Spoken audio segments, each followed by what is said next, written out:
Reminder: everything here is based on publicly reported information, police statements, court records, and expert commentary. No one in the Ramsey family has been criminally charged in JonBenét's death. Theories are not facts. Last time we covered the new momentum in the JonBenét case. Today we're getting into the thorny stuff. The brother theory, that infamous ransom note, and the strangest details from inside the house. This is where the case splits into two camps: intruder theory versus inside the house theory. Let's talk about why people land on each side. First, the elephant in the room, Burke Ramsey, JonBenét's older brother. Over the years, some commentators have suggested an accidental incident involving a sibling and a later cover-up by adults. Burke was in the house that night.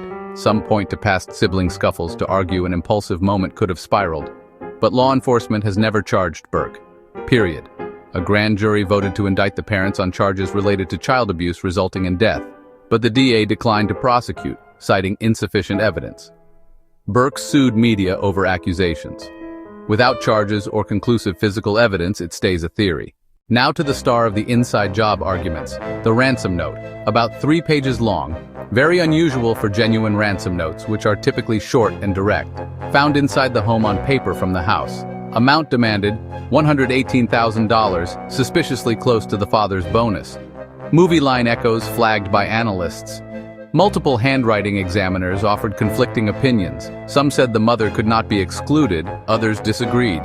Handwriting analysis isn't DNA. It's opinion evidence, not courtroom-level certainty.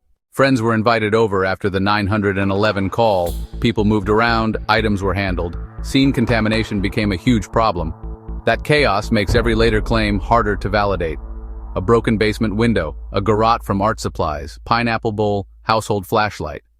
Early DNA statements that cleared the family were later tempered. Touch DNA and mixtures are tricky to interpret. Intruder theory points to foreign DNA, the window, the garrote. Inside the house theory points to the note's length, the demanded amount, scene contamination, and household items as staging evidence. Both sides cherry-pick because the evidence is messy. With compromised scenes and mixed DNA, you can argue the same item two ways. What would actually move the needle?